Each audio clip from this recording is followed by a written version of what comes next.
Man, so over the weekend I got to watch the special by Dave Chappelle. I also got to watch Trevor Noah's special, but nothing was more funny than Katt Wiliams going in on everybody. Nigga, goddamn.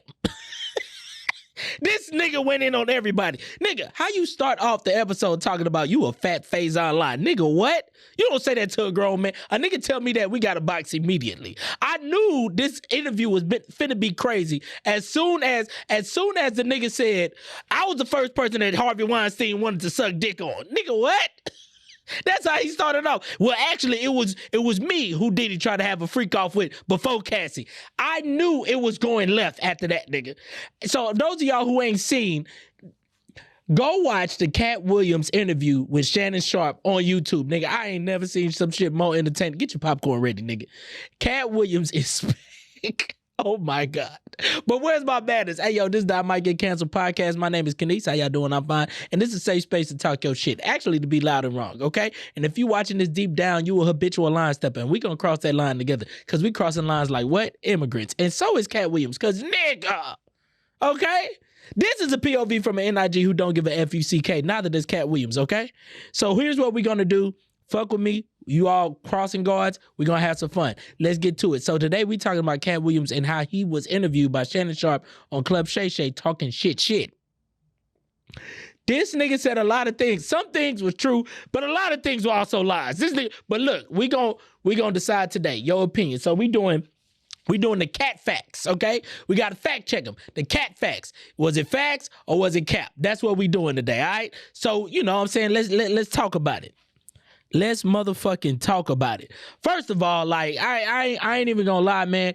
Let me tell y'all something about Katt Wiliams. Katt Wiliams is one of the greatest comedians of all time. So to this day, every time I talk about who are my favorite comics, I always stop and say, hey, yo, the person who had the best special I've ever seen in my life was Katt Wiliams. I've never seen people laugh that much, that loud and that frequent in a special in my life, and it was called The Pimp Chronicles. Those of y'all who know, like, Katt Wiliams changed the game right now. At that time, I was in college. It was about like what I came into it around Fall 06. It came out somewhere around the 05, 06 time or whatever. Everybody had it on DVD or bootleg. This was the first viral comedy special. Before it was like viral in the streets. Niggas know. We was there. People were speaking like Katt Wiliams. Make a pimp decision. You know, shit like that. Never in the history of niggerdom, niggas were speaking in Katt Wiliams' language. Like, this nigga was like huge. He was massive. And that shit wasn't even in theaters. He went viral without theaters. He was the nigga. Everybody loved Katt. And one thing about Katt, he's such a genius, man. Like, this dude, he has a huge influence. He has a huge voice, right? He has a huge sway in the community. And also he has a, not only is he genius, not only does he have huge influence, but he's also convincing as fuck. You know how hard it is to convince people that a joke is funny, period? In a way, they gotta believe you. He's convincing as shit. And all those three things, him being a genius, him being convincing, and him also having influence, makes for danger. Okay? That's dangerous as shit, because with great power comes great responsibility, like Uncle Ben said. Shout out to Spider-Man dad, uncle, but raise him like the daddy, you feel me? But with great power comes great responsibility. And sometimes, niggas will abuse their power. So let's talk about the interview. If you haven't watched the interview, please go watch it. It's on YouTube. It did like 8 million views in a day, right? In 24 hours. This nigga, we're going to be talking about this to the end of 2024. I'm telling you this right now. The only way somebody will beat those numbers or outdo some shit like that is literally got to be Krayshawn Rock, the baby. When I say the baby, I mean Krayshawn Rock's baby. It's got to be Blueface, Krayshawn Rock, Charleston White, and Boosie all banding together and making a We Are the One song together or something like that. I said We Are the One. We Are the World. What if they did, Charleston White? Yeah. We are the world. We are the children. We are the one to make a better face. And Boosie's like, hey, man. Say, man, we holding hands, man. That's kind of gay, man. That's what it's gotta be, dog. Just to beat those numbers, dog. Just to get us to forget this, because this nigga started off hot immediately, right? So if you haven't watched it, look, I can't cover everything he fucking said in that podcast, but we gonna get to everything. I mean, shit, he went crazy in the first 11 minutes alone, nigga.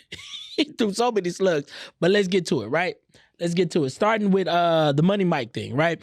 He claims that Ricky Smiley was lying and saying that, oh, I was supposed to play Money Mike, right? Here goes the thing. Whether y'all know this or not, in Hollywood, you could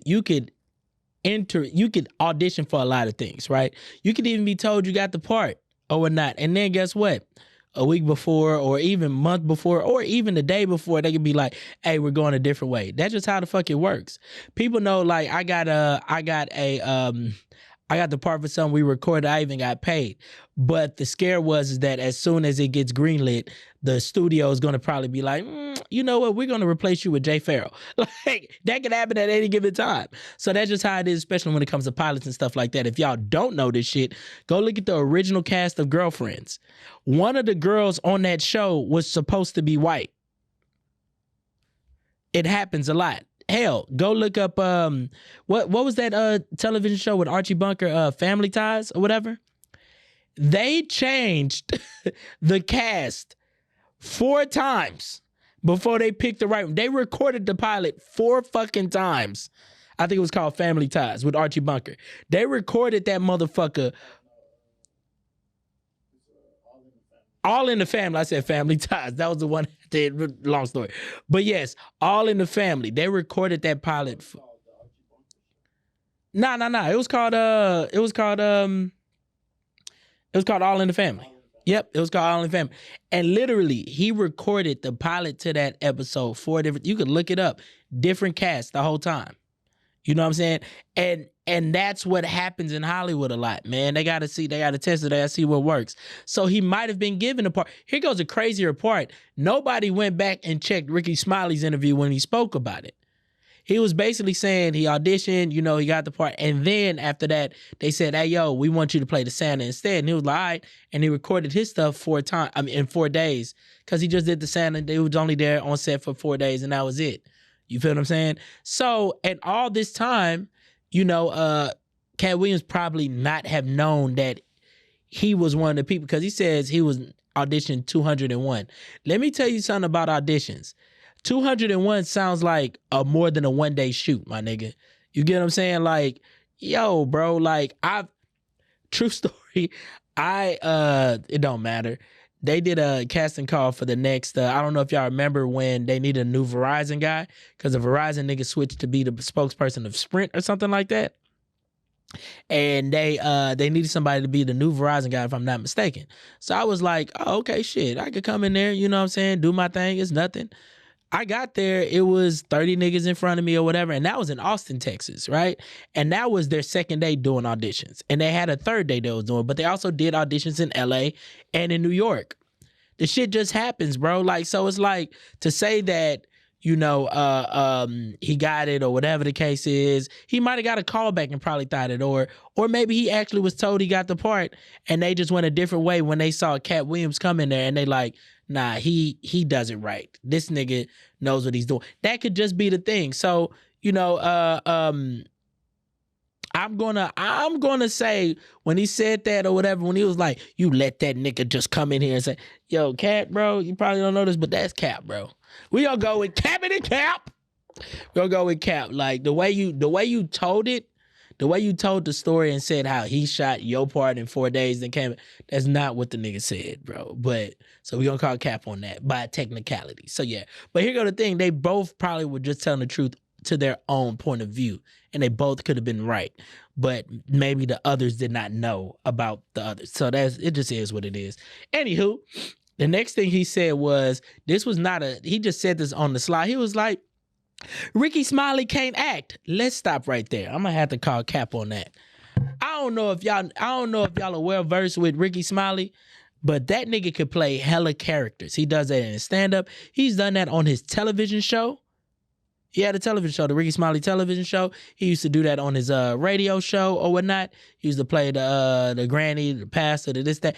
This guy literally is, and he comes from that era who who came from the ilk of like, you know, the Damon Wayans and the Eddie Murphys, the Tommy Davisons, and you get what I'm saying? Those people who played hella characters, you know, hella original characters and things like that or whatever, especially when they did stand up. So spare me with the bullshit saying he can't act, because he could do it live. He's done characters in movies he's been in or whatnot. He's done even his own original characters in movies he's been in, and also on TV shows and on the radio. So I gotta call Cap on that. We gotta call Cap on that. Brother Ricky Smiley can act. Let's keep it real, right? The next thing he said was about Ricky Smiley. He goes, which is why I put in my contract that I will never work with Ricky Smiley again unless he's wearing a dress. And what was his next movie? Was it not First Sunday? And was he not wearing a dress? You betcha. He was so egregious, and I wanted him to play a role that he was comfortable in.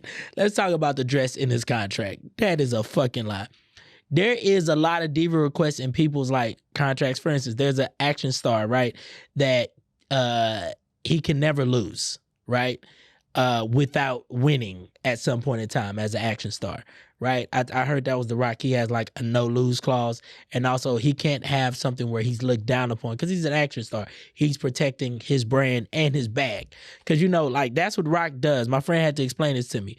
Rock literally found his bag, which is being an action actor, right, in action films, right? And he said, I'm going to play everything within that bag of action.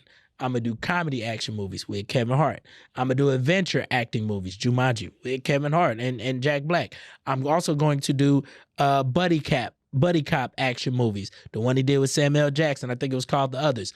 I'm going to do swimming movies that are action, Baywatch. I'm going to do one about a firefighter. It was something he did or whatnot. I'm going to do an action movie about football. That's going to be comedy that he did, The Longest Yard. I think that's what it was. What's the action movie he did for kids? He did a children's action movie. I was like, this nigga, what's it called? It was a fairy, yeah. This nigga was in his action bag. You feel what I'm saying? And so, of course, he has to protect his money because that's how he gets his bread, right? But there's no way you're going to have in your contract when it comes to movies that, hey, there's no contract that you have where you're like, yeah, and a Ricky Smiley clause. Tooth Fairy. Yeah, Tooth Fairy, he had another one too or whatnot. And he had Moana. There we go. Moana, I thought it was called Mona, but all right, Moana. That was hard too, man. And that's his thing, right? So to say that this nigga, to say that a man could have another grown man in his contract saying, I will not work with this person unless they wear a dress is wildly egregious and is a fucking flat out lie. And see, the thing is, what I love about Katt, like I said, he's a genius, but he's so convincing that if he tells you one truth, you believe everything he says. And not only that, it's so convincing, especially to motherfuckers who not in the industry. I know about the industry, guys. Been on TV, been in movies a little bit, something like that. I was on TV, whatever. But also, I know how shit works. You know, I hear the stories. You know, it's a small community, right? So you're not having. There's another nigga who has like a special clause. Hey, yo, look, when I get here, this is what I need on set. You get what I'm saying? But anything other than that, where it really like deals with other people like that or whatnot, that's just something that your agent just either negotiates yes or no. You get what I'm saying? Like, hey, yo, he doesn't work with this person. Or like, I know people who don't do movies unless it's going to have a global opening. So you get what I'm saying? So to say that, yeah, I'm not doing this movie with Ricky Smiley. Like, imagine Katt Wiliams being offered Fast and the Furious 15. Something like that. Hey. If Ricky Smiley's in it, he needs to wear a dress. Like, they don't give a fuck about that shit. And then not only that, imagine you as Ricky Smiley, you getting the paperwork, you about to be in a movie, and it says, oh, by the way, Katt Wiliams' clause is you must wear a dress. Nigga, it don't happen. It don't work like that. Let's stop the bullshit, y'all. Let's really stop the bullshit. We are absolutely getting out. I got a call. He has that in his contract. Like, come on, Katt. You know that shit was Katt, bro. Katt, I hope I'm giving y'all the right cards, because nigga, this gonna be funny as hell. I'm pulling up Cap and it say facts on that. All right. Now let's talk about he got into Cedric the Entertainer. He said Cedric the Entertainer stole a joke for him that he performed on Comic View in 1998. And he was, it was this big act out of a car, you know what I'm saying, with the music playing. It had the whole shebang, the whole performance. It was really, really dope, right? Even people brought it up on social media. They showed the video, and they compared it to what he did in the Kings of Comedy that aired in 2000, but that taped in 1999, right? So he did a thing about like backing up a spaceship or whatever, or whatnot, and how he would parallel park with a spaceship if niggas went to the moon and shit, or if niggas went to space and shit. Now, here goes the thing. They've been arguing about that joke for years, right? A couple things I'm going to say. I'm impartial about this, y'all, so just hear me out on this. A couple things. First of all, I do believe in parallel thinking.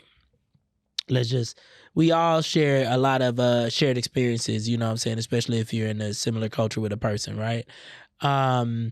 We all live a certain way of life, cool, right? Then not only that, sometimes both people can be genius and come up with shit and never seen a person do that joke or not. Like, I'm in comedy, like a lot of niggas be like, oh, you stole my joke. You talking about your joke about getting your dick sucked?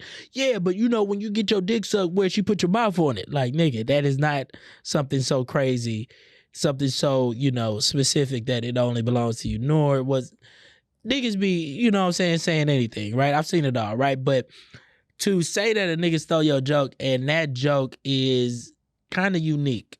So it's kind of like, and he and Katt claims that the nigga did see him at the Comedy Store doing that or whatnot and said, hey, yo, I like it. Now, Katt also said not only did... Hold on. Oh, we gonna get to that. We gonna get to that. We gonna get to that. We gonna get to his acting bag too. Don't even see you jumping. You're jumping too far, brother. So now here go the thing, but bring it up because we gonna need that. So and by the way, he said 40 or something like that, or 60. He said 60. Huh? That's I think that's TV plus movies, but he said films specifically. But yeah, but back to it. So when it comes to the joke thing, right? When it comes to the joke thieving and things like that, Katt claims that Psalm said he likes that joke, right? In 98, right? Sid says that it don't really line up because he recorded it in 99, it aired in 2000, but that was a joke that he's been doing for the last 6-7 years. Now I'm gonna let y'all know this right now. As comedians, we don't just test shit out when we're recording shit. We literally worked it out for years, especially back then. We didn't have as much technology as we do now, so you had to keep going over that same bit. And not only that, everybody didn't see you on YouTube, so you could keep going to city after city, different rooms, and doing that bit over and over and over. So he said that was his closer for 6 years before it even made it to Comic View. I could also believe that, right? He also said that Katt also claims that he, that's what said it's been his close for 6 years before he even took it to Kings of Comedy. Katt claims that he worked on that joke or whatever with Mark Curry, who was his partner at the time, working on that joke, trying to get it to where it needed to be, right? Now, what was I saying? So Katt also said that there was, we ain't even gonna get to that point. I'm gonna stop right there. There's an old adage in comedy where you know whose joke it belongs to? The nigga that get to TV first. Cause all you could do, cause especially back then, it's like you could say a nigga stealing from me, but if he makes it to TV with your joke first, nobody's gonna ever believe you. And that's happened to a lot of niggas that have, you know what I'm saying? We didn't have YouTube like we have it now. If a nigga steal my joke, I could literally show you back in the early 2000s where I was doing that. I have a video that is dated that I did this at such and such place, blah, blah, blah. We get all types of clips from TV now that are stored on the internet forever. We could always find this shit. You feel me? So it's like, yo, that adage don't apply. But in that space, even if you came up with that joke, right? I'm big on, look, if you know that shit happened to you, that shit is real life to you, and it's similar to another person's shit, or whatever, but you know the shit is specific to you, bro, do your shit. You know what I'm saying? Do your shit, especially if it's not the same exact shit. It's your idea. I mean, y'all might share the same subject, but not the whole premise and angle y'all are going to, bro. Do your shit. But then again, if a nigga I ain't gonna lie, there's been comedians who went on TV, spoke about something. I was talking about this topic, but they already covered it on TV. I just scratched that joke. Hey, yo, next one. So, he says that nigga stole it? I'm gonna have to call facts on that. That was facts. I think he stole. And here go the thing. Look, said, I love you, my frat brothers. I fuck with you. You know what I'm saying? Nope, nope, yo. I fuck with you, my nigga. But said, it's just the fact that whether you stole it or not, that shit, because Katt claims that it made not only TV, but literally it was a part of their commercials, their previews when he was doing that. Bro, if that joke is that big, bro, and our shit is similar, I'm not even finna do it. I just got to do a whole nother joke. It just is what it is. It's already on TV. It's that big. It's that noticeable. I'm not even finna play with myself in my career. Even if I knew I made this up myself, I'm not taking it to the big screen, period, bro. Just off that, they're literally, like, just off the strength of that, like, yo, man, because it's not like y'all have verbatim the same joke. You niggas have the same choreography. That's the crazy. It's the same. Y'all both had a cigarette. Y'all both bagging it up. Y'all both, nigga, hey, I would have just gave up that joke, bro. So I'm going to call facts on that. The next one. He said the Steve Harvey show, he copied hanging with Mr. Cooper. He wanted to be a teacher. Then he became the principal. And then this and that. First of all, hanging with Mr. Cooper, I think he started as a teacher and then I think became a principal. But on the Steve Harvey show, he was the music teacher. And Peggy, you know what I'm saying? What was her name on the Steve Harvey show? Peggy, I forgot. But Tasha Mack from The Game, she was the principal of the school, right? And then later down the line, if I'm not mistaken, Steve Harvey, later down the line of all the seasons, Steve Harvey became the principal at some point or whatnot. Or the assistant, some shit like that. He was the assistant principal. There we go. Yeah. Piggy, the Regina Piggy, yeah. And so I think her name was Miss Williams on there. But yes, that was what happened. I think he became an assistant principal, or maybe became the principal. But to say that, oh man, he tried to have a whole show just like hanging with Mr. Cooper. Here goes the thing. And that's funny to say because if you go back and look at the list of Showtime at the Apollo host, I think Mark Curry, who is hanging with Mr. Cooper, I think that nigga was also the host of Apollo before that nigga. But it was just a gig. Everybody just wanted a gig. Y'all got to understand this. And this was also back in the day where comedians literally used to get shows. You know what I'm saying? They used to get television shows, right? For instance, Tim Allen, he goes on stage doing his comedy bit about, oh yeah, and then you get the motorcycle, and then you get your car, and then you put the Hemi in it. He did that, and guess what? He got tool time.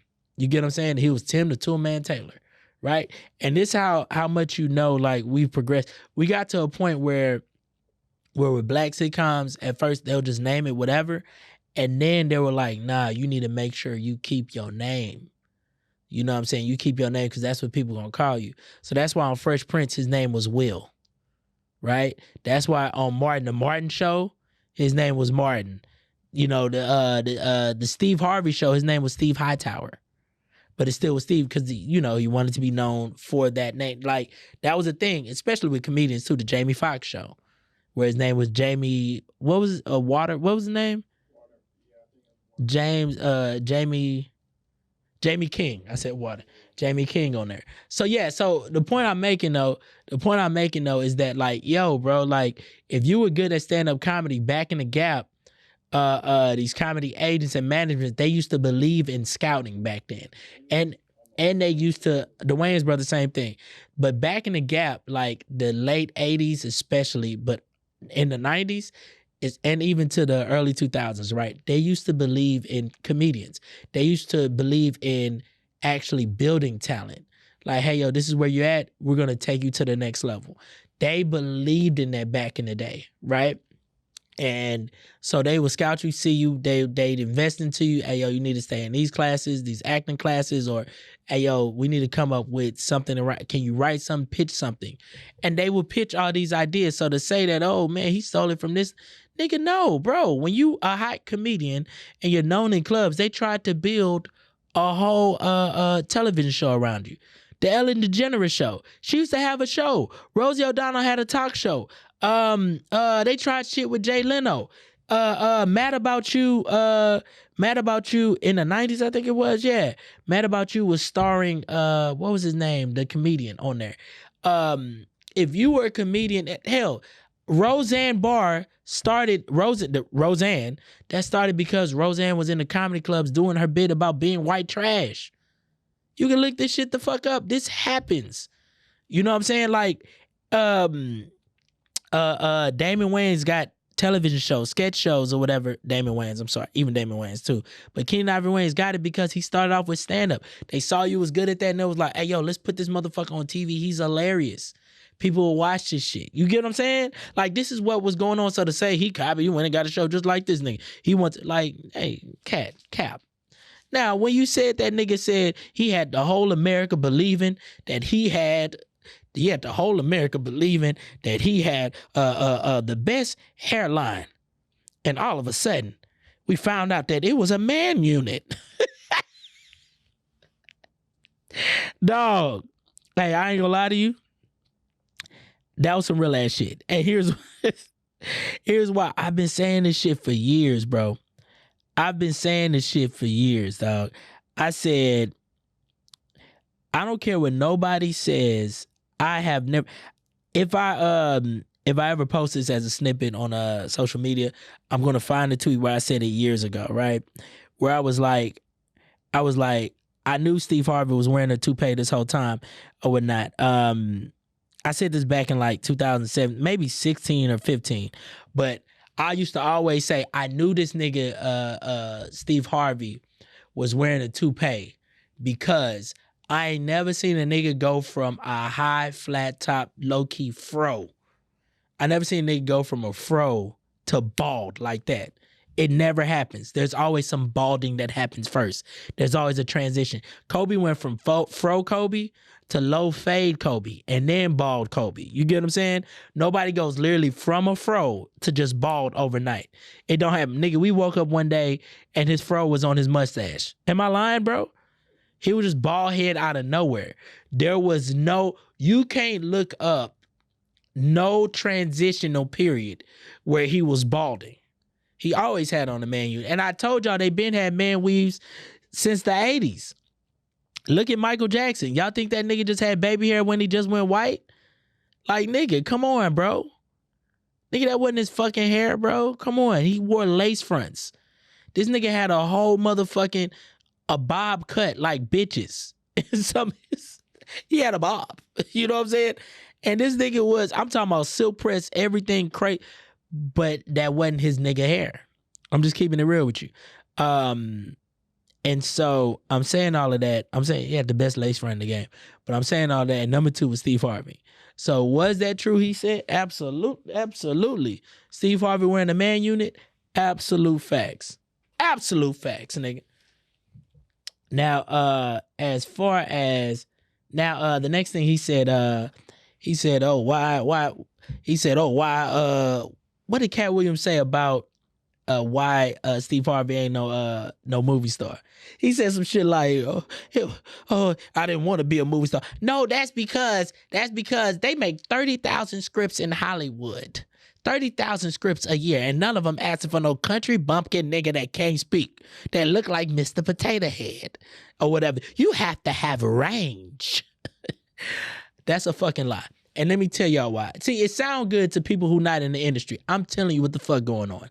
First of all, and I love all my friends that's acting and everything like that, but you can be the best actor you want in life, and that don't mean shit. You don't have to have range. As a matter of fact, the biggest actors in the world right now are not niggas with range. Let's keep it real. When the last time you seen Statham? What's his name? Statham or whatever? When the last time you see Jason Statham doing a dramatic role? That was just serious. No, nigga. The Rock is one of the biggest actors in Hollywood right now. That nigga has no range. He played a Rock every single time. If not, it's Dwayne Johnson. It's one of the two he playing in every fucking movie, right? You said what happened? A couple of them do. Baywatch did, but that, neither here nor there. We remember his big ones. He's still accumulated billions of dollars in the box office. So shout out to The Rock or whatnot. Now back to it. Speaking of box office, Kevin Hart. I'm not saying Kevin can't act. He does a great job, but he doesn't have to. They're paying him because he's Kevin Hart. They're booking him because he's Kevin Hart. Also, he owns his own production company. He makes so much money in the box office, he don't need to have range. So to say you have to have range is fucking cap, nigga. Cap. We going over the KattFax. That is cap, nigga. And let me tell you, and he was like, I played in 46 movies. And I didn't play Katt Wiliams. Nigga, yes, you did. Let me tell you. First of all, I don't even know you was in 46 movies, but, it could have been independent films, things like that. So whatever, bro. But to say that you were in 46 movies, nigga, and you never played the nigga, look at your biggest Friday you played a pimp, which was Katt Wiliams. Oh, he was in 44, right? That's not movies, though. He said 44 films. Yeah, so, but that's cap too in itself. Now, he says this, right? But let's talk about it. Next Friday, he played a pimp. Right? Which was, and who we thought was actually Katt Wiliams. Because when he got on stage and he's doing his jokes, what'd he come out as? A pimp with the big ass belt buckle, this and that. Make a pimp decision. You remember that? That was his first movie. But I'm saying, exactly. He played a pimp. He was doing pimp shit. He got on the whole pimp leprechaun outfit. Am I lying here? He has specials called Pimpin'. Nigga.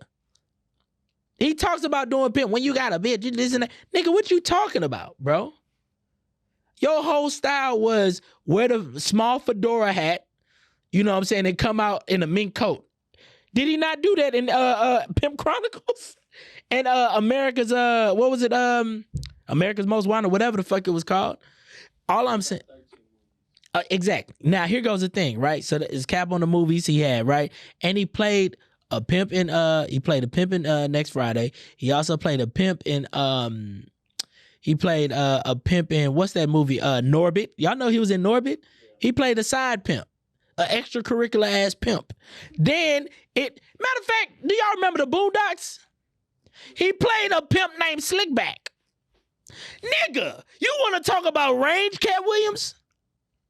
Your greatest movies, one with Eddie, the other one where everybody knew you as Money Mike, and the voice that has carried on for generations in the Boondocks was all pimps. You talking about range, my nigga? All right, bro. So we calling cap on that because you really don't have to have range, Katt, especially you. All right, next thing the nigga said was he said Cedric the Entertainer doesn't have comedy specials between Netflix or Tubi. Nigga, you could go on Netflix app right now, bro, and type in Cedric. His special is on there. If I'm not mistaken, he had 2 specials on Netflix, but he has a special currently on Netflix right now. It's not hard to find, nigga. You literally all you got to do is just log into your cousin's account, boom, and you can see that. Why would you openly lie like that? But my nigga is real convincing to people who don't go back and fact check this, who are not in the industry. You feel what I'm saying? And I love Katt. One of the greatest, one of the best, and actually made the funniest special of all time. I'm gonna keep saying it. Pimp Chronicles was the funniest special of all time. Since then it's kind of been a little. But I fuck with my nigga, bro. You know what I'm saying? But that was an egregious lie. Nigga, we could check that. Okay, cool. But he says he doesn't have one. He said he is so unfunny. He doesn't have a... First of all, you want to talk about unfunny? Netflix got hella unfunny shit on there. You think that's stopping?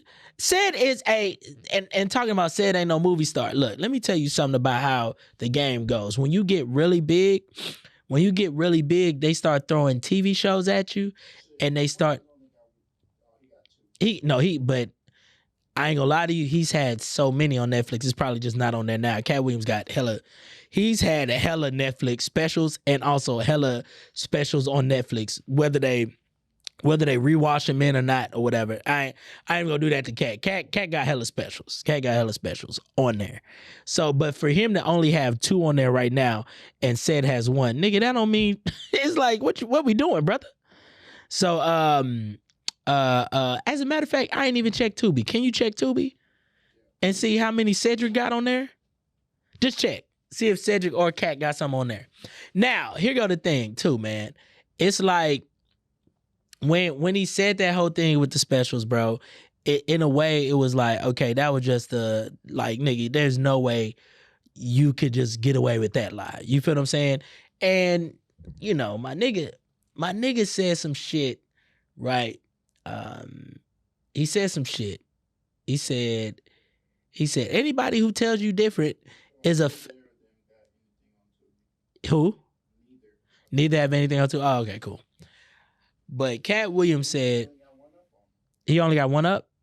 Oh yeah, that's it, bro. Like, nigga, and you was bragging. You was bragging, bro.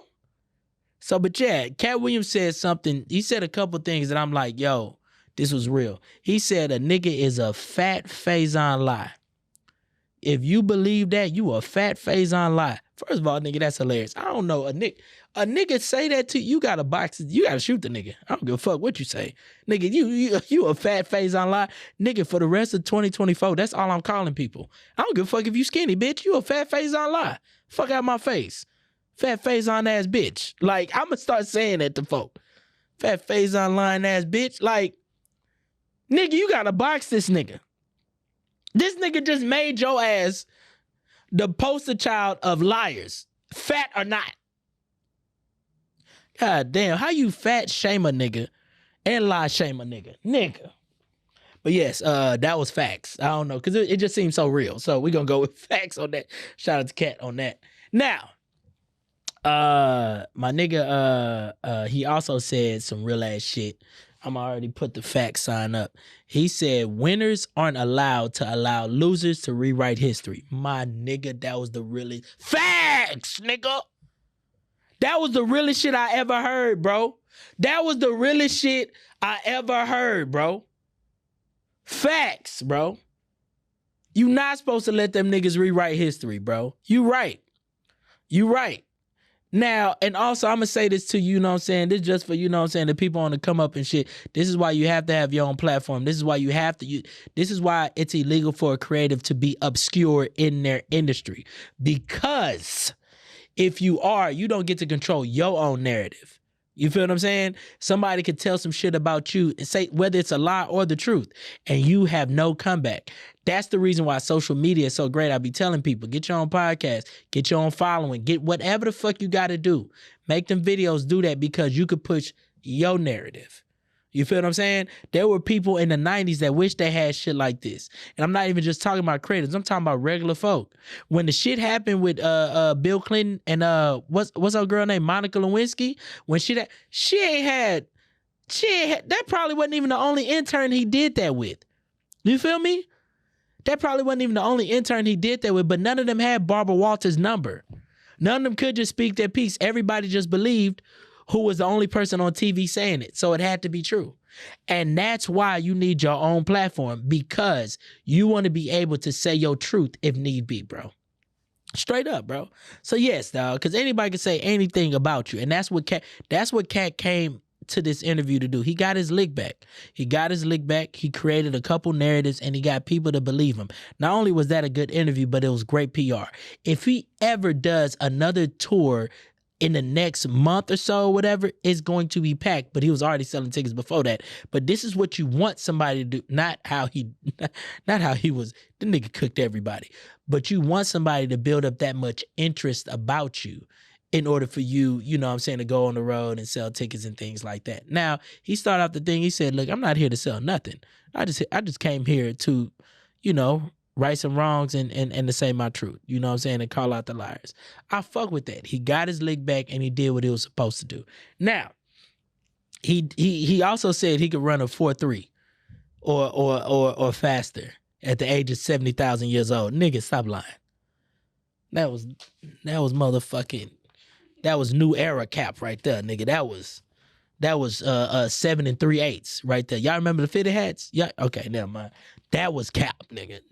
A 4-3, nigga, you're a liar. And that's why, and Katt wonder why we think he on drugs, bro. Like, nigga, because don't nobody run that fast at that age unless you a crackhead. Unless you... Anywho, then he goes on and says, I ran, between the ages of 3 and 8, I read about 3,000 books a year. Nigga, there's only 365 days in a year, right? So I've been on this podcast for about like 40 minutes. That means you had to at least read 3 books within this time frame of this podcast right now. Hold on, wait. 4 books. Nigga, you're a fucking liar. You're a liar. Ain't that like, let's do the math. That's almost 10 books a day, right? Between the ages 3 and 8. Not I know you are older than this, but not worried about Baby Shark, do. Not worried about Nickelodeon. Not worried about what books you was reading, nigga. Coloring books. What was you reading? Ain't enough Clifford the Big Red Dogs to be reading that fast at 3,000. This nigga basically said he read 15,000 books in 5 years.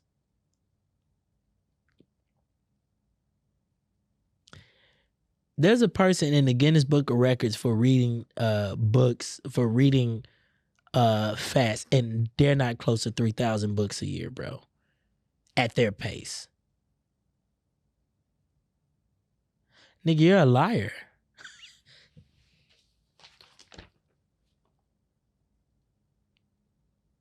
That was a fucking lie, bro. We talking about the KattFax, ladies and gentlemen. Let's get to it. Now, let's get to the big one. This nigga Katt was saying how he's not on drugs and shit like that. Come on, nigga. You not on drugs. I'm just saying, you not on... Nigga, he gonna say, I haven't done a hard drug in my life. You can't point nobody out that sold nothing to me, that no hard drugs to me. You can't point... You know you're on drugs when your defense for somebody saying you're on drugs is, prove it. Nigga, what? Nigga, what? That's your... I mean...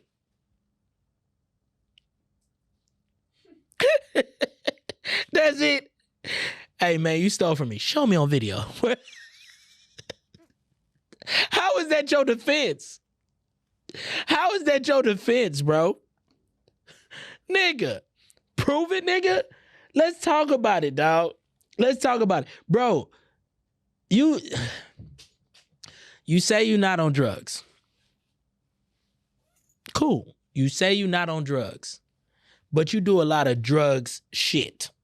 You know what I'm saying?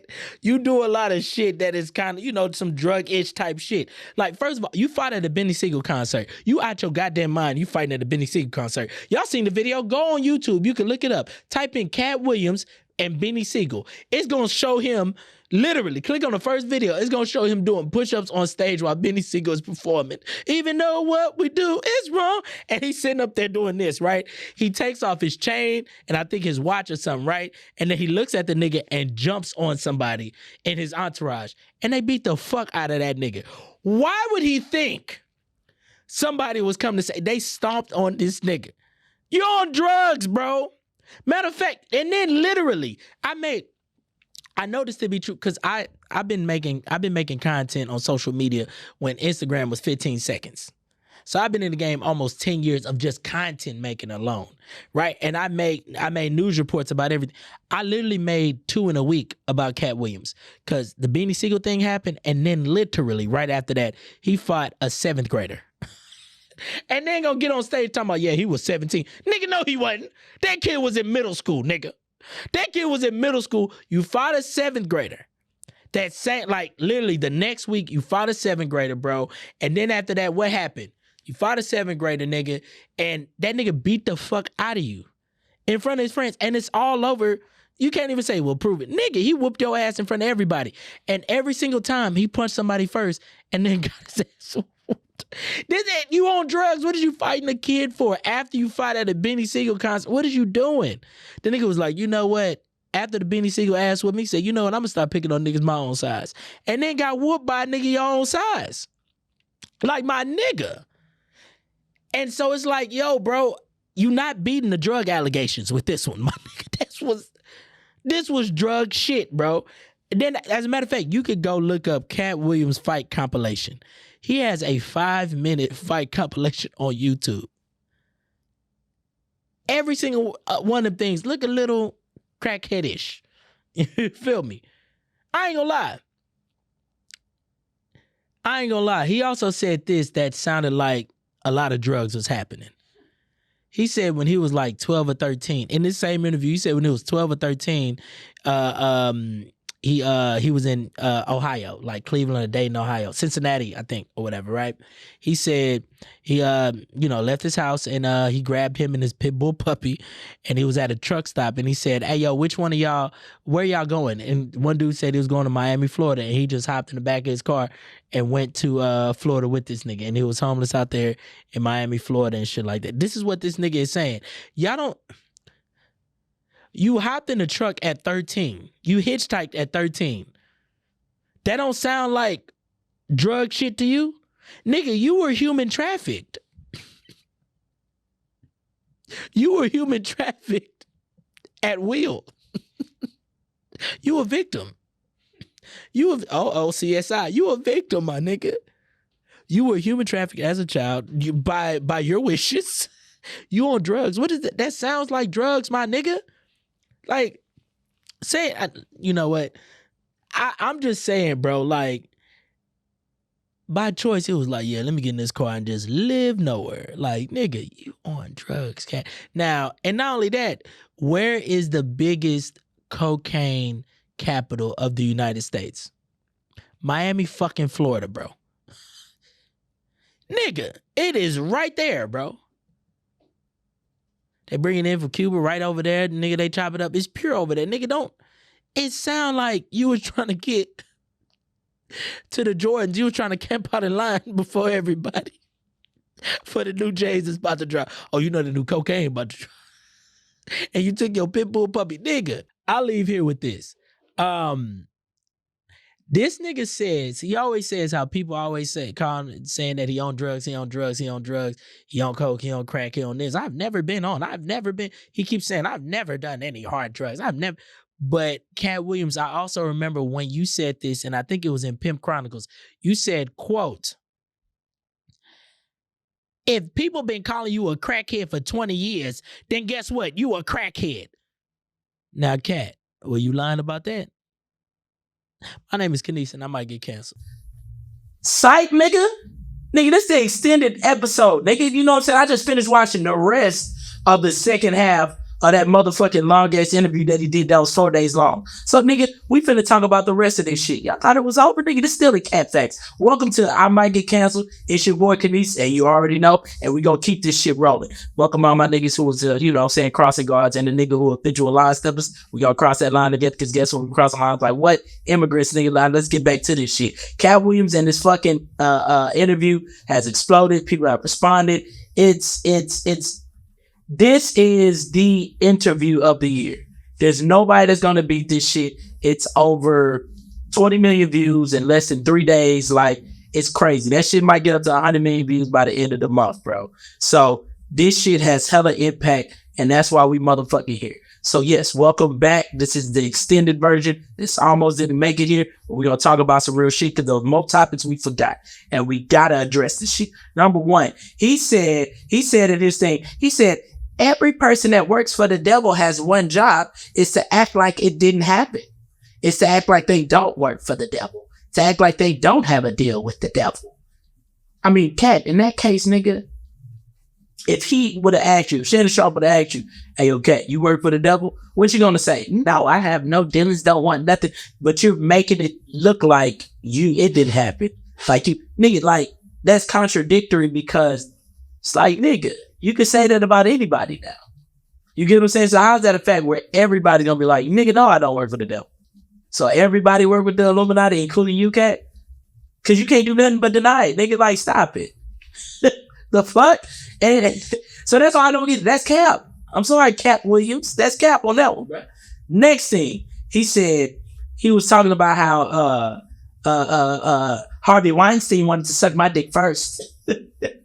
He said it was a movie role he was offered, and Harvey Weinstein in front of his whole agency said that he would suck his dick. That's what he said. Harvey Weinstein said, and he said he told him no. This is what Katt said. He said, I told him no.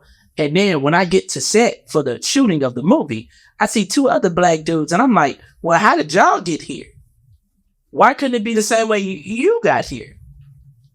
Or maybe you lied about saying no, and they got here the same way you got here, which is why you questioned them. Do y'all see, like, it's the hypocrisy? You feel what I'm saying? I don't know about that one. It's like, bro, it's like, how does this all just only not apply to you, Katt? You know what I'm saying? But you can accuse other people when you in the same room that they probably looking at you and think, how did you get here? What did you have to do? You feel what I'm saying? But I don't know. He did say this though. When you sign up for their program, you get a light-skinned, weird-face-looking bitch as your wife who won't do an interview in 20 years. Okay, nigga, that is true. That's a lot of niggas though. Niggas only date women in their budget. Y'all know how the fuck it goes, right? There are niggas who right now drive a Ford Focus, but if they had the money, they would drive a Rolls Royce because they really want a Rolls Royce, but they're driving their substitute. That is not their dream car. That is literally their affordable substitute right now. Okay? A lot of teams wanted Deion Sanders to coach their football program. All right? Some people couldn't afford them, including Jackson State University. So who do they have? They have the substitute that they can afford. That's all the fuck that's going on. Okay, guys? Like, so yes, that happens a lot in Hollywood. And yes, a lot of them niggas do that. And a lot of them look alike. I ain't gonna lie to you. Like I said, I always say this. Karuchi looks like Exudi, who looks like Kim Bellas, or who looks like what's the other one? The Sodrea, who looks like every girl that Drake dated in the last 17 years, who looks like, they all look the same to me. You know what I'm saying? They all look the same to me. You know what I'm saying? And they all light skin, they all fit the same mold. As a matter of fact, they all probably the same girl. Like, that's just how it goes. Because when niggas get money, they start dating women who wouldn't never lick their way if they didn't have the money. But that's just how it goes. Because they're around a whole bunch of women. They now have access to a whole bunch of women with their fame, success, and fortune, that they are now around women that they didn't currently have access to. Same way, like, hey, yo, you don't have access to certain things until your network levels up. You don't have access to certain things to purchase until you got money. You get what I'm saying? That's because you don't get to see it until you have crossed the threshold of something new in your life. Or are elevated, the threshold of elevation in your life, and you get access to certain things. So with men, it's normally money, fame, and success that gives them access to that. And that's just what they see in the room of what they had today. It's like, yo, basketball players, they can't see the bitch that's sitting in the nosebleeds.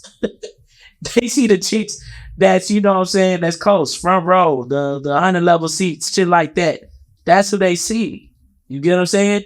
They see the chicks on TV. They all live in the same communities in Atlanta, New York, and Hollywood. These are who they're around. They're not going to the same clubs that the poorest go to. You know what I'm saying? The average person goes to. No, they're in places that where people who only got money, or beautiful women, or women who have the network of being around these successful guys are. That's just what it is. I'm not saying that, there's a reason for that. No, nigga, that's just how the fuck it's always been. Now, here go the crazier part. Absolutely, Katt was telling the truth about that. And it's more than 7 niggas. It's at least 45,000. And here goes the thing. Go look at them same niggas' first wife or their first baby mama before the fame, before the rise or whatever. Them bitches look like Jamie Foxx. They do. And I'm talking about Jamie Foxx when he was in, what was the movie? Woo? No, I'm sorry, it was booty call. That's what they. But I'm just saying, like, that is what happens, bro. Like, damn, okay. But he ain't lying. Y'all niggas gotta stop that. It's always like, and a lot of them, and they do be quiet because they know, like, hey, bitch, you can't cause me, but you fuck around saying the wrong thing about me. These motherfuckers out shit. Now all of a sudden, I'm Diddy. You know what I'm saying? Who was also with Cassie, another nice kid. They did an interview with Tony. My bad. And hey, yo, look, and shout out to Cassie. I'm glad she got everything and more from that nigga. Or whatever, because Diddy, you disgusting. All right. Next thing. He said Kevin Hart is a plant. Let's talk about that. Kevin Hart started in Philadelphia. This is documented. He started in Philadelphia. He has so many videos where he's performing at the Laugh House in Philadelphia, right? He then gets, cause, this comedian Torre used to put him on, right? And then, he doing comedy in the scene, he meets, this guy named, I just forgot this nigga name. Anyways, he meets his actual mentor who used to go to New York what's his nigga name? He has he has a comedy special called Back of the Bus. Cause he always used to say, I'm back of the bus funny. Just type in Kevin Hart's mentor or Back of the Bus. Keith Robinson, that's his name. So he then meets Keith Robinson. Keith Robinson sees that, hey, yo, this little nigga got something. He's like, hey, yo, I'm gonna start taking you to New York with me, right? And so they're traveling to New York. He starts cutting his teeth in New York. You know what I'm saying? It's the East Coast, right? You know what I'm saying? I'm not saying you make it there, you can make it anywhere, but nah, you get into the scene over there, they fuck with you on your rise. And he was on a meteoric rise over there. He ends up meeting Bill Burr. Bill Burr refers him to his agent at the time, which is David Becky. And I'm talking about, this is 5-star caliber agent and representation. This is not one of the lazy ones now or whatever. No, this was 5-star caliber. He got him hella deals. He was in eBay commercials, if I'm not mistaken. Fact check me on that. He was in eBay commercials back then, and that was back then when Jim Gaffigan was doing the eBay commercials as well. Or not. So Kevin Hart used to do a lot of eBay commercials. I wouldn't say it was eBay; it was something he was doing. And point is that Dave Becky, which was his agent or whatnot, I'm talking about, did his fucking work. He was no slouch, and of course he got a television deal. Then he's also in New York. He's funny as hell. Guess who thinks he's funny? Dame Dash gave him his first movie. You said what happened? Yep, it was eBay commercial way back in the motherfucking day. This is crazy, right? And then even take it back, right? He meets Dame Dash. Dame Dash puts him in his first movie. What was it called? Little Soldiers. Oh my God. It was called Soldiers. Oh fuck. It was called Soldiers. It was something Soldiers. Paper Soldiers. There we go. Look, man, it's one of them days. So Paper Soldiers, he puts him in that or whatever. With another New York comedian and legend, Smokey Robinson. Shout out to my nigga. I said Smokey Robinson, Smokey Suarez. I'm fucked up today, y'all. Like, I don't know what's going on, but Smokey Suarez was in it too. They both started in it, right? Now, Kevin Hart, this is also at a time where it was still giving comedians like deals. See, here's how you know a comedian was one of the big names at the time, because it happens a lot. It happened all the way from Bill Cosby, Richard Pryor, Eddie Murphy, Chris Rock, even Jamie Foxx. Didn't really happen to Chappelle during that era or not, but it also happened to and even Kevin Hart at some point. And here's why I say that. This is what they used to do. As soon as they find out you hot, you perform, you're good, they're like, oh, we see some potential in you. So they start giving you like small little movie roles here and there. Then hey, yo, look, let's try to create a TV show around you. They will give you pilot after pilot after pilot, right? Like Kevin Hart had one called The Big House. It was canceled literally the day he was announcing it. That's the crazy part. But you can catch the videos on Tubi and YouTube right now, literally the full blown episodes. But the point is they'll put you in a few movie roles or whatever, right? See how the world feels about you. Also try to give you a TV show, like to get the world to be introduced to you, right? And then they'll keep pitching it to networks, right? And you'll get some commercials, shit like that. They'll even do a book deal with you. If one of those things hit, all of a sudden you're a movie star. You're starring in movies. Chris Rock starred in movies. Eddie Murphy did. Richard Pryor, Bill Cosby. They all did it. TV show, movies, book deal. You name it. Hell, same thing with Jamie Foxx. It all happened that way. And Kevin was getting set for that, right? Mind you, at this same time, the biggest comedian out right now was Katt Williams. Katt Williams was the guy. It was Kings of Comedy in black comedy.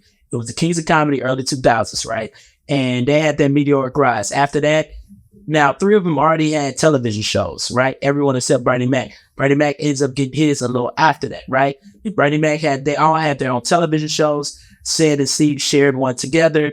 Most of them are on radio, right? They also, like Bernie Mac kept getting movie deals and things like that. He got his TV show. Y'all keep seeing where I'm going with this? Cedric became a star, a movie star or whatnot. He kept getting movies that he starred in and shit like that. The Agent, what was that Agent movie he had? Codename Agent Cleaner, things like that. You see where this is going? Steve Harvey can't act, but but a lot of comedians suck at acting, which is so weird. But yes, and niggas think that no, comedians can act all because they see Eddie Murphy and Jamie Foxx. But trust me, like Chris Rock, this and that, a lot of them could act, but he could only play one character, right? But so the Kings of Comedy did that. Even Steve Harvey had shit like You Got Served, right? He also was in another movie. Hell, he played himself in Think Like a Man and shit like that. But they'll give him movie roles, but also television. And Steve dived into television. You see where I'm going with this? D.L. Hughley kept doing television, kept doing movies, kept doing radio. Like it just kept going up. That's just how it is. Katt Williams had his. He blew up on the DVD in the DVD era, right? With Pimp Chronicles, Pimpin', all his comedy specials. He ends up getting on a movie Friday after next. He blows up from there. You get what I'm saying? He was offered TV shows. He was he featured in a couple movies. This nigga was in so many music videos for niggas, especially like rap people, where he played a pimp every single time. Talking about Reg. But yes. So it's like, that's what happened. So Kevin Hart was on his same rise. So how can you call a nigga? That's when, Soul Plane came, right? And Soul Plane, had all the comedians in there. Godfrey. Who was it? Godfrey. John Witherspoon, Pops. He had D.L. Hughley, some more. The cat from the Eve show. He had, the dude who plays Uncle Ruckus, he was in that movie. Monique, Snoop, the chick who's on, but the chick who's on, what's the comedian chick's name who is on, what's that show called? Not the View. It's on BT. She was on that, the big black lady. Some more. Not some more. Like Lonnie Love or whatever. So everybody was in this motherfucker. This was one of those movies. This is 2004. And here go the thing. You calling him an industry, but he flopped on Soul Plane. He flopped on Soul Plane. And here go the crazy part. Kevin Hart even talks about that, how that movie was really not even how that movie did horrible in the box office, but it was a big DVD burning CDs movie. Like when it comes to, like, I know some of y'all young listening to this shit, but when it comes to burn DVDs and bootleg DVDs and shit like that, bootleg DVDs, the top 3 that everybody had was the Friday collection, Madea collection, and Soul Plane. That's what made Tyler Perry, as big as he was. He was already selling out plays and shit like that. But his DVD bootleg sales that he made no money off of ended up making him a superstar in the streets. This is a fact. Same thing with Soul Plane. Because it had everybody in that bitch that we love. And that movie is funny. It was a hood classic. It was a street classic. It is what it is, right? Same with Paper Soldiers too. Now, so he's on his rise, right? And so to call this nigga a plant for being, the craziest part, it was like Kevin Hart never did nothing in LA or whatever, or at the Comedy Store, but he never did nothing in LA. He's literally on a YouTube video in LA at the Laugh Factory. You can look this up, where not only he performed, but Katt Wiliams performed that same day on that show. It's literally him and Katt Wiliams. Look up Kevin Hart Laugh Factory. I think it was like 2007 or 2008 or maybe 2006 or some shit. But I'm just saying, like, you still had to travel and perform. He was still a stand-up comedian. And he had, like, I think at the time he had Scary Movie 4 and shit, right? So, saying all of that to say this, to call a nigga industry plant who literally came up the same way that, nigga, you were blowing up. Nigga, what you mean by that? Right? And then all of that, you can't call Kev industry plant because literally back in, I want to say 2013, 2014, this nigga literally had Sony in an uproar. Like, they did a movie with him. Sony did a movie with him, and everybody knows there was a Sony leak where emails leaked. And it leaked that, hey, yo, look, they were talking shit about Kevin Hart because they was like, why would this nigga promote us on his social media? Why do we need to pay him an extra $1 million just to promote on his social media? How you an industry plant when they're complaining that they have to pay you for your platform? You know what I'm saying? And Kevin Hart responded, he was like, look, hey, they paid me. It don't matter. Like, if they have a problem, I have nothing to do with that. It's business. Basically, look, I structured my social media platform to a point where I built my fans to actually go to the box office. They watch my films. So instead of, he said, look, y'all pay the Super Bowl to advertise. Look, do you want to advertise on my page? It costs because Super Bowl, you're throwing a shot in the dark. You come to my page, you're getting the direct people who are going to literally open their wallet for you. So you're going to pay for that. It just is what it is, bro. It's business. So how you calling him an industry plant when the industry hated him for that, nigga? If anything, he ain't a plant, nigga. He ain't a plant that was placed there and shit like that. He grew on his own. You know what I'm saying? It was a diamond in the rough. You got to give him that. Same thing as you, Katt Wiliams. So I'm going to call Cap on that. You know what I'm saying? But I'm going to call Cap on that, right? Now, I will say this, right? He said this. He said, Michael Blackson is a real African who has a fake accent. He's a real African with a fake African accent. I get it. That was funny. A lot of people like, see, I told you that nigga be banging with that. Look, I've been a comedian for 12 years. When I used to live in New York, my first couple of years of comedy and whatnot, I actually met Michael Blackson or whatever. And it was so crazy to me because when we was in the green room or whatnot, yes, the nigga, he was born and raised in Ghana. You know what I'm saying? He lived in a few other African countries as well, like Nigeria for a little while. He even speaks a couple of Nigerian languages. You know what I'm saying? If I'm not mistaken, he speaks Yoruba too as well. And he was just talking to me about shit or whatever. And it was so funny because even though he was born and raised there, he's still a Philly nigga. He has a Philly nigga accent with the Ghanaian accent as well. You know what I'm saying? But you don't hear that on stage. Here's why you don't hear that on stage. Because when he came up in the game in the 90s, you know, he used to go on stage, you know, try to please the crowd, this and that. And it kind of worked feeling that. You know what I'm saying? And then, because part of comedy is being genuine to what the crowd thinks or wants to believe about you.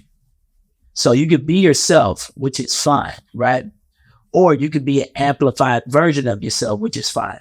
Hell, you could be a whole nother person. It don't matter. If the audience literally says, okay, I believe that, they fuck with it. You get what I'm saying? That's just how it goes. If it looks genuine, if it looks like I might believe it, if it looks believable, they'll rock with it. That's how it goes. That's part of comedy and performing, right? So I'm saying that to say, like, for instance, if The Rock decided to do a stand-up comedy and he decided to be, a cringe comedian saying shit that was, dark and blue, shit that it's kind of off brand for him. We wouldn't expect that coming from him. So we kind of wouldn't believe it. So we'd be like, nah. But if he said shit that is on brand for him, that we do believe, that is, he tells stories about what happened to him, in his career and shit like that. And that was fun. We gonna fuck with that because that seems genuine. That's just how people are. right? So I'm saying all that to say this. It's not a fake accent. He was going on stage, just being himself, and people kind of didn't believe because they kind of still heard, the African accent that he had. So they were like, nigga, why don't you just do that? He goes on stage one day. He tells the story a lot. He goes on stage one day with the dashiki on or with the African attire on, and he literally used his accent. Like on some shit like, he was like, man, look, it's worth a shot. I'm just gonna try it. And he goes on and the audience was very receptive to him. He got positive feedback from them. They're laughing, they wanted more. He goes back, does it again. He was like, okay, let me just perfect this craft with this. He found his own lane. That is the best thing to do in business in general. Find your own lane where there's no competition. Why would you be McDonald's, right? I'm sorry, why would you be Burger King and set up shop right next to McDonald's? No, nigga, you're splitting the money. Hell, McDonald's be mad because they splitting your money. Go to a block where there ain't no other McDonald's or no other Burger King and just do your shit there. You get what I'm saying? And it's like, yo, you're going to make money in that area. He followed the path that nobody was on instead of uselessly competing with everybody doing the same exact shit. And that's why he built a niche audience who loves what he does, who believes what he does. So to say that he got a fake accent, and I know people that be like, yeah, you need to stop doing that and shit like that. And I get it. I'm Nigerian too. And I get like being an African, you kind of be like, man, why you always gotta African it up a little bit. Like I've heard people actually say that, and I understand what they're saying, because everybody gonna think African is like that or whatever shit like that. No. To tell him, I heard somebody say this, man, dog, he needs to change it up. He been doing that for 30 years, bro. You need to stop doing all that. Super change it up. It ain't really, nigga. He clears millions of dollars a year, like millions of dollars a year. You can look this up. He has an interview he did with Gary Owen, where Gary Owen was like, this nigga went and performed in Houston. He did about 16 shows. And then I saw him with a Rolls Royce Wraith the next weekend. I think that nigga, he said, I'm a comedian. I know what we make when we go to Houston and we do all the damn shows or whatever. I know he used that money and bought that Wraith. And then when he brought him on, he was talking to Joy Cole about that. And then the next episode when he brought on Michael Blackson on his podcast, he asked him, he was like, yeah, I did that show and I did something in North Carolina. I went and bought a Wraith for that money. Like the nigga getting that type of money where he could just fuck off $400,000, on a car if he wants to. This is real shit. He did this years ago. This is real shit. And I think he did 18, 19 shows in Houston. Wild as fuck. So I'm saying all that to say this. He makes millions of dollars. So to tell him he need to switch it up or to tell him why he always doing that, you're basically telling them, hey, stop making money. No, bro. When you in your bag, like I said earlier, the Rod found that he could be an action star. And he stayed in that bag of action, whether it was family action, comedy action, every buddy cop action, you name it, rated R action, Fast and the Furious action. He stayed in that bag and kept doing it, and that's what made him who he is, right? And that's what this nigga, and that's exactly what Michael Blackson did. He was like, let me just stay in my bag of this. This is what my people like. This was keeping me a multi-millionaire just off stand-up alone. He ain't got to beg to be in a movie or in a TV show. And then he literally clears millions of dollars a year just off stand-up comedy. So, and the crazy part, everybody talking about, oh, he got a fake accent, this and that, man. He ain't really that funny, blah, blah. Why he got a fake accent? Why he can't just be himself? Why y'all niggas never say that about Larry the Cable Guy? Why y'all niggas never say that about Larry the Cable Guy? Did y'all know Larry the Cable Guy's name is not even Larry? This nigga played a redneck character his entire stand-up career and then got on the Blue Collar Comedy Tour that made him even bigger. And every time he gets an acting gig, he still plays the Larry the Cable Guy character. Y'all watch the movie Cars? He was the Larry the Cable Guy in that. When you did your whole race, no, that is not even his name. He used to do stand-up as himself, and it wasn't as big. So he turned on that redneck character and called himself Larry the Cable Guy. He became big, and he's stuck in that character. He does animated films with that character's voice. What the fuck is y'all talking about? What is Larry the Cable Guy's name? We gonna be. He literally used to do stand up without the voice, and y'all didn't say shit to that nigga. No, that was Jeff Foxworthy. His name is Daniel. His name is Daniel Whitney. Oh, okay, and his middle name is Lawrence, so that's where he got the Larry. Cool, but his name is Daniel Whitney, y'all. And y'all called him Larry the Cable Guy. He don't even talk like that in real life, and y'all let that nigga slide. But Michael Blackson, who's actually African, can't play up a character that he already is to a heightened degree. It's fuck y'all. Washington Foxworthy. Yeah, man, fuck y'all, bro. Fuck y'all, bro. Let my nigga make money. And Jeff Foxworthy, I said Jeff Foxworthy, I'm sorry. And Larry the Cable Guy is worth at least 8 to 9 figures. Let my nigga make his money, bro. Let Michael Blackson make his money. But yes, back to it. So yeah, bro. Like when Katt said that, it was like, I get what you're saying, Katt. Like we gotta let Michael Blackson rock. Make your money, black man. It is what it is. Now, the next one. Here's a big one.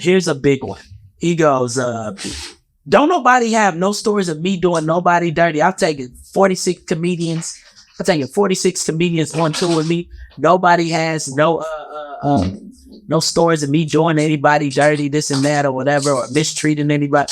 Yes, you do. Ashima Franklin was his opener for 6 years, between 2010 and 2016. And in 2016, Katt Wiliams was sued for alleged abuse and other things like kidnapping that he did to her, right? She claimed she was gang jumped by Katt Wiliams and 2 other women that left her face swollen. Pictures and everything, bro. They took this shit to court. You know what I'm saying? Like, she says, yes, Katt Wiliams changed my life, but at no point does he have the right to put his hands on me. Bro, that's crazy.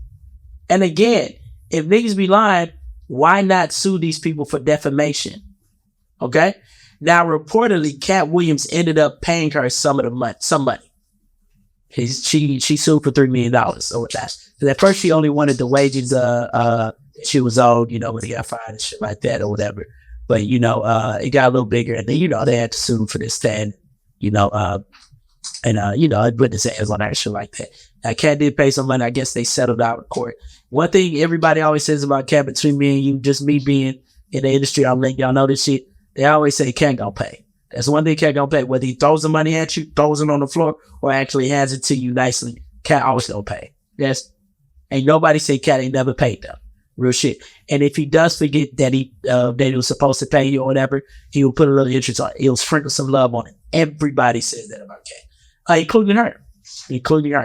Or not. But yes, it was taken to court. Even in interviews, she said, I was just happy to be out of that situation, and I wanted him to get better. We need to get this man some help. She's saying this years ago. She's saying this over 8 years ago, y'all. Even longer than that. Talking about, we just need to get this man some help. And some help ASAP. That was her quote. Help him ASAP. That don't sound like a nigga that's on drugs to y'all. You know who needs to be in the court during the shit?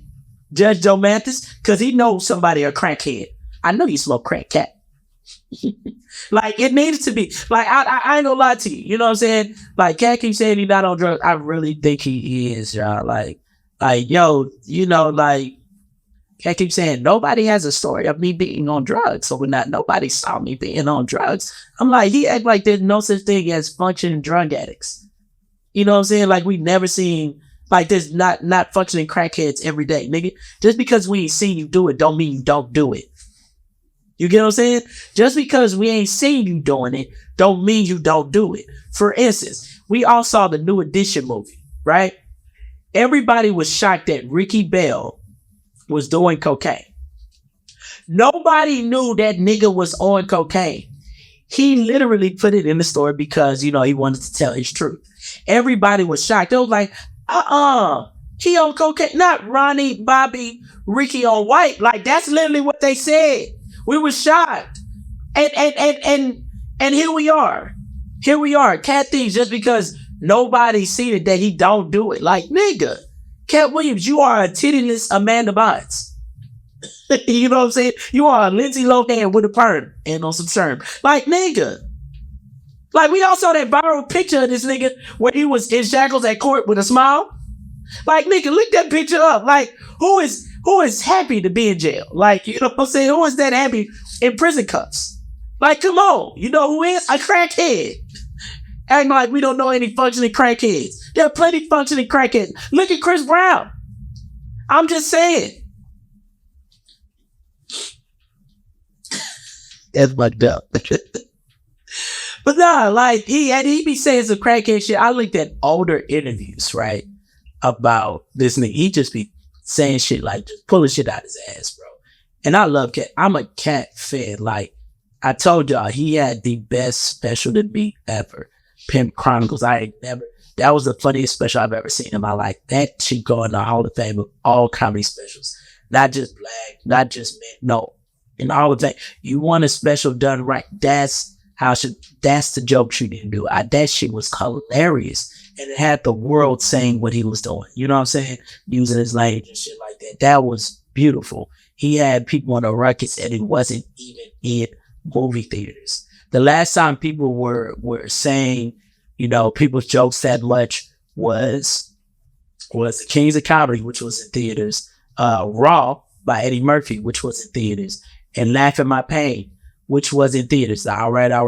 You gonna learn that all that shit that was in theaters. And he did that with a DVD that hit the streets. It shook the world like in 06, man. Come on, man.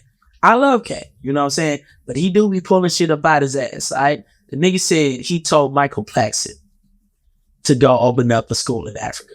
Bro, anytime you are a big name celebrity who is African within America, a part of your PR team is, hey, yo, let's go open a well in Africa, a hospital in Africa, a school in Africa. They all do it. Hell, Akon did it, you know, Andre Iguodala did it, nigga, shit. I'm about to, nigga, come on now, nigga. It just is what it is, bro. But he said, but his story sound, you know, druggy about it. Like, I watched the old Vlad interview. This is Vlad interview from 2014 by Katt Wiliams, where he also said that he was the one who told Terry Crews that he needed to start acting. He was like, yeah, he was doing security on set for us. And I was like, you professional, you need to start doing some acting. Nigga, you talked to him about that, and the first movie y'all did together was him trying to fuck you in the bathroom. Come on, nigga. Stop it, bro. Stop it. You were like, yeah, man, I know you need to do. He also said that, yeah, before I went on hiatus, I was the one who told Kevin Hart's people and their team to get ready, you know, and I taught them how to make Kevin Hart a superstar. I told them how to turn Kevin Hart into Kevin Hart. I told them that. Nigga, what? Talking about, you know what I'm saying? Like, he said he told, but still even then, he said that he was the one who told Ted Cruz to, in 2014 in the Vlad interview, he was being interviewed by Pimp Magic Don Juan. He said that he told Terry Crews to act. He also said that he told Kevin Hart's people to be how to make Kevin Hart, right? This is 2014. He also said that he said, I started the BET Awards. I created that. He said, I created the BET Hip Hop Awards. I created that. And I get paid no matter who hosts it. And then he said, it's because I sat down with Stephen Hill and we talked like, man, we didn't even have a contract, which is why I don't make a percentage. Hold up. Is it Uchi Wale or one mic? You just said you get paid no matter who hosts it because you created that motherfucker. But also you said there was no contract, so you don't get a percentage. Nigga, what's going on, bro? So, and it was like, yeah, because no contract, that's how business actually gets done. Nigga, no the fuck it don't. I don't know what you're talking about, but I get what you're saying. But yeah, and he also said that he it was so funny. We were talking about, I told Kevin Hart's team how he could be a star because I could build you up to fight you and you could fight me, boy. He literally said that in 2014 as well, not just on the Club JJ, boy, right? So, and then he said the biggest crackhead story in the world. He said when he was 13, he was door to door. He was a door-to-door salesman. He used to knock on people's doors overnight at the age of 13, right? He said he gets to one house, he knocks on the door. They open the door, and it's 5 girls in there crying, right? And they just open the door, and they're just crying. And then I walked in there, and they're not even shocked that strangers in the house, and they were just crying. And I was like, why are you girls crying? And they said, our pimp just got shot in the head. He's dead. And they kept crying. And I was like, oh my God, whenever I have to be for you guys, I'm going to be for you guys. And I stayed there with him at 13, and we was getting business going. So you was pimping at the age of 13. You moved in with prostitutes at the age of 13 and because their pimp just got shot. You heard them say their pimp just got shot in the head and died. And you was like, oh, this is a great job opportunity for me. Nigga, what? And what was you selling door to door at the age of 13? I'm not saying I don't believe Katt, but that also sounds like, what also is in the prostitution now? Drugs. It sounds like some drug shit was going on. And who says, oh, he got shot? Well, I think I should be y'all's pimp now. A druggie. Like, I'm mistaken just for the drugs at. I'm just saying, look, this is all alleged, but I'm just saying, if y'all can put out some bullshit, I'm just saying some bullshit. But it sounds like, you know what I'm saying? If it smells like coke. And so, yeah, that was crazy as fuck. But yes, back to it. And then he started talking about niggas wearing a dress. And I'm going to address the dress right now. I'm going to address the dress. We always talking about, oh, black men always wearing dresses and shit like that. Why they doing that? They join the Illuminati. They this and that. It's not funny when they wear a wig or they wear a dress, and they shouldn't be wearing a dress. See, that's how they try to get you, and we can't respect nobody that wears a dress. You know what I don't like about that conversation? I don't like that conversation because we pick and choose all the fucking time when it comes to who wears the dress. We be picking and choosing, and we be cherry picking who the fuck we want to be mad at. We be picking and choosing on that shit. You know what I'm saying? Because Katt Williams was just talking about how Dave Chappelle is one of the greatest comedians ever. He said Chappelle is funnier than me. I know Chappelle is the greatest comedian that's alive right now. He says that all the fucking time, right? But Chappelle was in drag on the Howard Stern show. Chappelle also wore a dress in the film Robin Hood, Men in Tights. He wore a dress on there. All right? Yeah, but Chappelle wore a dress, but you're talking about how Brandon T. Jackson wore one for Big Mama's House 3, right? Where's the same energy when you're talking down on Ricky Smiley for wearing a dress, but you were silent about Martin Lawrence wearing a dress? Everybody be silent about Shanae and Mama Payne, right? Now, y'all loud as hell about Tyler Perry wearing a dress, but y'all quiet as hell about Eddie Murphy wearing a dress in Nutty Professor and Coming to America. Also, he wore a dress in Respucia. What's it called? What was it? Norbit. Like, nigga, what is we doing here? You get what I'm saying? Where's the same energy? We were loud as hell about the Wayans wearing dresses, but quiet as hell about Chris Rock when he wore a dress. And that's who people who can't say is at his top list of the greatest comedians who he thinks is funnier than him. Right? We even, matter of fact, just to go back to the Wayans, we even cherry pick with the Wayans. We talk down on Damon Wayans for playing this gay character or this feminine character or wearing a dress, but everybody's quiet when it comes to white chicks because we love that movie, White Chicks.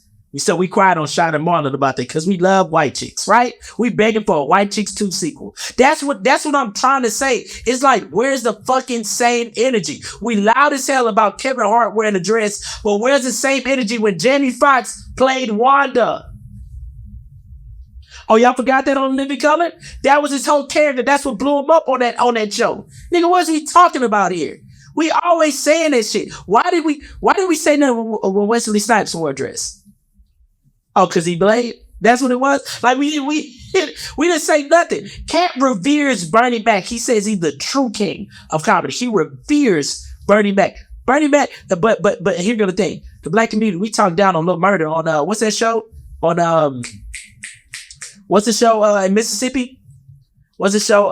The Pink Valley. P Valley. Go very much. P Valley. We talk down. Katt Williams reveres Bernie Mac, but we talk down on Lil Murder. But Bernie Mac played a gay character in the movie Life. And gay. When his gay partner died in there, he was sad. Oh, yeah. Yeah. We remember that. Jangling. Also, he was saying ding-a-lang. Like, come on, bro. He was gay as hell that whole movie. And we let that slide. We let that slide because we pick and choose who we want to choose to fuck with. What about Tracy Morgan playing a gay character in The Longest Yard? Ving Rhames was a whole drag queen. This nigga, he was a whole drag queen the whole movie. He played RuPaul and looked like the nigga. I don't know. He played a woman the entire movie. Had a boyfriend in the fucking movie. But nobody says nothing about Ving Rhames because, yeah, call for your mama now. We don't, you know what I'm saying? Like, what are we doing here? And by the way, Ving Rhames, look this shit up. Y'all can look this shit up. Ving Rhames was he was a Juilliard trained actor. That's the craziest part. Terry Crews played a gay thug. You ain't said nothing bad about Terry Crews, nigga. Tupac had a nose ring, a belly button tat, and he wore metal negligee in that tub. Y'all remember that? Nigga, that is fruity in any generation, my nigga. But we let it slide because we fuck with Tupac. That's what I'm saying. So we be picking and choosing when something is gay and when something is not. Let's just keep it fucking real, bro. Let's just keep it fucking real. Always saying shit. Why they gotta wear a dress? Why not just get a woman to play that role? Because it's funny because it's a man. It's funny when a man is playing the role of a woman. The same way when women play a role of a man or impersonate a man. It's funny, you know why? Because it's irony. Part of comedy is irony. It's ironic shit happening to you. Ironic situations. Come on now. That's funny as hell. You want to see some irony. Every film has irony in it. Like, damn, this is happening, but this happened. And how the fuck are they going to get out of that? Come on. That's why the fuck we enjoy seeing that. That's why the masses clearly, because it's making money. You get what I'm saying? This shit is funny. Mama Payne wouldn't have been funny if Martin Lawrence wasn't playing the character. Neither would have Shanae been funny if Martin Lawrence wasn't playing the character. It's funny because it was Martin Lawrence playing the character. We knew it. I don't get how that shit is not like White Chicks was funny because it was niggas playing white chicks. That's ironic. Bro, you get what I'm saying? And it's like, yo, like, have we forgotten this shit? Like, and actors that actually act, they're just acting and having fun in the scene, bro. They don't give a fuck about all this shit. Like, nigga, I love Mrs. Doubtfire, bro. And I said all of that to say this. I ain't never wearing no dress. My name is Kenise and I might get canceled.